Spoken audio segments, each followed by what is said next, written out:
Balikan natin ang hatol ng Ethics Committee ng House of Representatives kay Congressman Kiko Barsaga. Dahil daw, according to Congressman Abalos, na party list 4Ps, minority leader pa yan, ha? Assistant minority leader. Ang asal daw at ugali ni Congressman Kiko Barsaga ay hindi ayon sa kanilang standard. Mahirap po yan. Kung ang ugali namin ay kailangan maging sapat sa standard nyo bago kami makakongressman.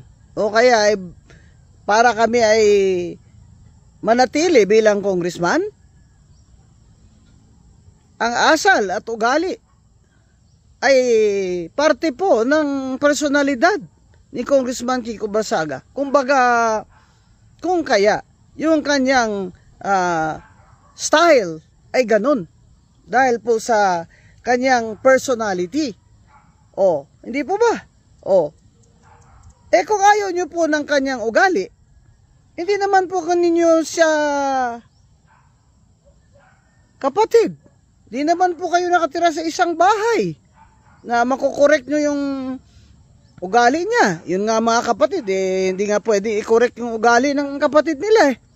Ngayon, kayo dyan sa house, gusto nyo, ang miyembro nyo, parehas sa inyo mag-isip at parehas ang ugali sa inyo na nagtututa-tutaan lang kayo. Balikan natin yung complaint ni Congressman Puno ng Antipolo.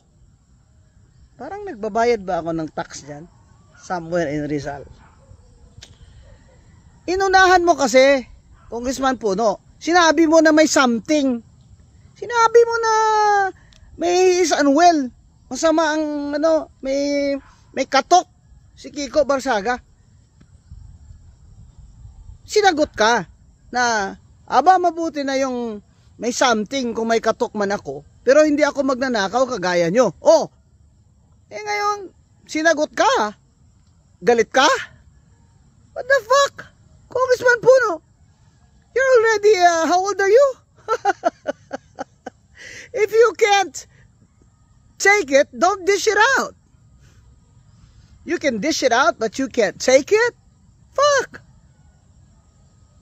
Bakit hindi mo na lang yan tanggapin na ganyan na talaga yung bata, Congressman Kiko? Hayaan nyo siya, matalo yan siya sa Cavite.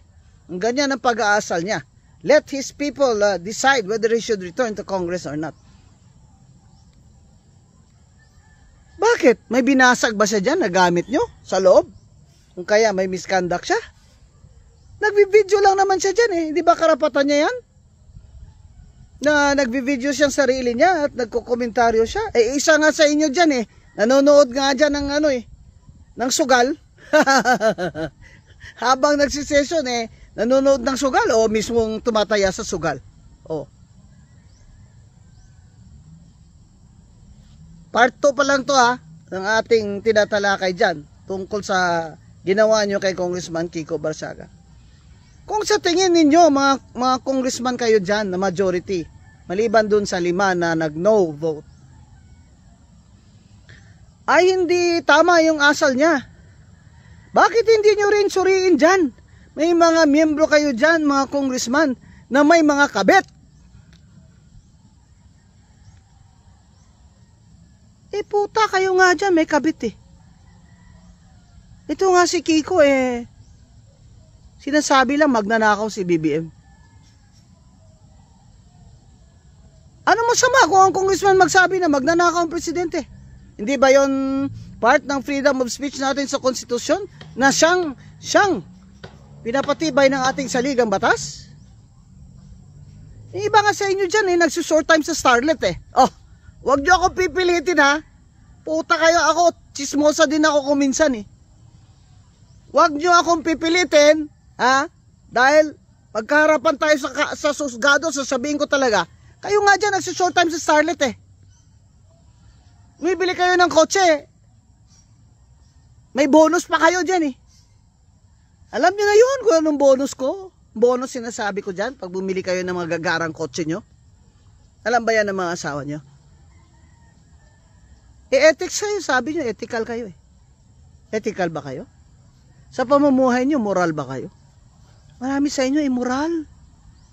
Yung ethics na sinasabi nyo, dyan lang sa loob ng House of Representatives. Iba pala ang ethics nyo dyan, kaysa ethics nyo sa labas. Hindi ba sinasabi? Na you must live simple lives. And kahit saan kayo, congressman kayo. Kahit nasa kubeta kayo, congressman kayo. May mga katungkulan kayo sa bayan na maging marangal na mga tao at babae.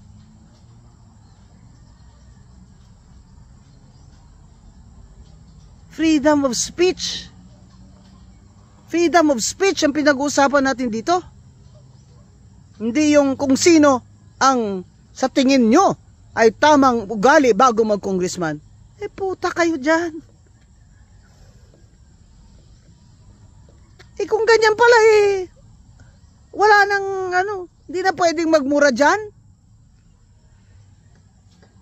Kung wala ka naman minumura, nagmumura ka. Anong sinabi ng Supreme Court? Pag sinabi mo, putang!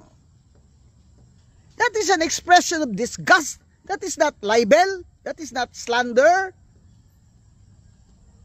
Kayo nga dyan, may mga kabit kayo Ba't hindi nyo kaya? Lahat ng may mga kabit dito ay moto proprio. Ang Ethics Committee ngayon ay magsusuri na.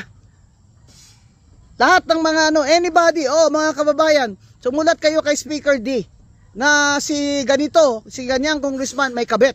Ilagyan mo anonymous. Pero pag ikaw ay sabi mo pinatawag ay maaari ka namang magsumite ng iyong salaysay basta nakatakip lang yung mukha mo. Kasi hindi ka naman miyembro ng House Pero kung ganyan, Ethics Committee, pwede ba, kailangan ba congressman talaga ang mag-file dyan kontra sa isang congressman din?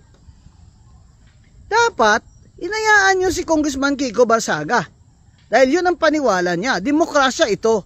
Hindi pwede ang tinatawag na prior restraint. Ikaw, congressman ng party list na purpose, dapat nga i-cancel kayo Kasi ginagamit nyo yung pangalan ng programa ng gobyerno ng purpose. Akala tuloy ng tao kayo namimigay ng purpose. Congressman Abalos. Makasalita ka para kabugado Alam mo ba yung prior restraint?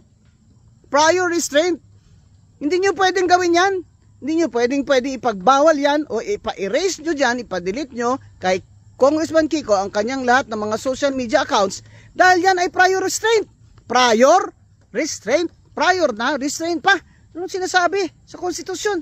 Yan ay indispensable na element ng konstitusyon sa freedom of speech. Hindi mo pwedeng pagbawalan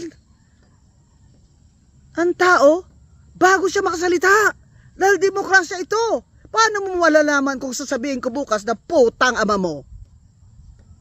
Bukas ko pa sasabihin yun. Na magnanakaw ka. Bukas ko pa rin sasabihin yun. Bakit mo ako ipapasara ang social media account ko? Kung hindi mo pa nga alam anong sasabihin ko bukas?